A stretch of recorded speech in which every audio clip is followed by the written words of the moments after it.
मनुष्य का जीवन ऐसा हो जैसे धरती पर खिला हुआ कोई गुलाब का फूल, जो केवल सुगंध और सौरभ बिखेरता है, लेता कुछ नहीं। लेकिन विडंबना तो ये है कि आज का इंसान कागज के फूल की तरह है, जिसके भीतर ना तो कोई खुशबू और ना ही कोमलता नजर आती है। उस मंदिर का मूल्य ही क्या जिसका भगवान उसमें नहीं रहता। अगर मनुष्य के जीवन में करुणा, क्षमा और सद्भावना, सहिष्णुता जैसे सद्गुणों की खुशबू न हो, वो जीवन कागज के फूल की ही तरह होगा। जय श्री राधे दोस्तों, आइए सुनते हैं आज का सुविचार। मनुष्य एक दिया है, एक ऐसा दिया जिसमें माटी भी है और ज्योति भी। मनुष्य स्वयं एक मंदिर है, जिसमें पूजा घर भी है और उसका देवता भी।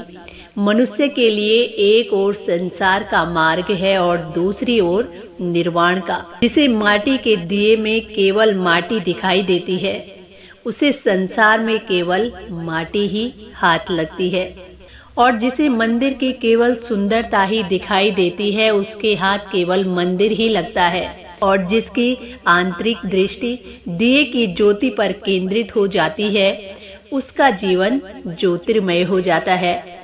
जिसकी आंख मंदिर के देवता पर केंद्रित होती है, उसके जीवन में देवत्व अवतरित हो जाता है।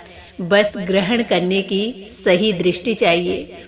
मनुष्य का जीवन ऐसा हो जैसे धरती पर खिला हुआ कोई गुलाब का फूल, जो केवल सुगंध और सौरभ बिखेरता है, लेता कुछ नहीं। लेकिन विडंबना तो ये है कि आज का इंसान कागज के फूल की तरह है, जिसके भीतर ना तो कोई खुशबू और ना ही कोमलता नजर आती है। उस मंदिर का मूल्य ही क्या जिसका भगवान उसमें नहीं रहता। अगर मनुष्य के जीवन में करुणा, क्षमा और सद्भावना, सहिष्णुता जैसे सद्गुणों की खुशबू न हो, वो जीवन कागज के फूल की ही तरह होगा। जो मनुष्य संसार में आत्मज्ञानी की तरह आत्मा की तह पर जीता है, वो आनंद के संसार में जीता है। और जहाँ न जन्म है न मृत्यु है, जहाँ व्यक्ति स्वयं है। आत्मवान होने का छोटा सा सूत्र है अपनी इंद्रियों और मन को अपने अधीन रखना। और जिसका जीवन क्रोध, मान, माया, लोभ से रहित होगा, उसका जीवन का तो मंगल ही मंगल होगा। तो ये था आज का सुविचार। आशा करती हूँ आप सबको भी पसंद आएगा। इसी के साथ जय श्री राधे, जय श्री कृष्णा।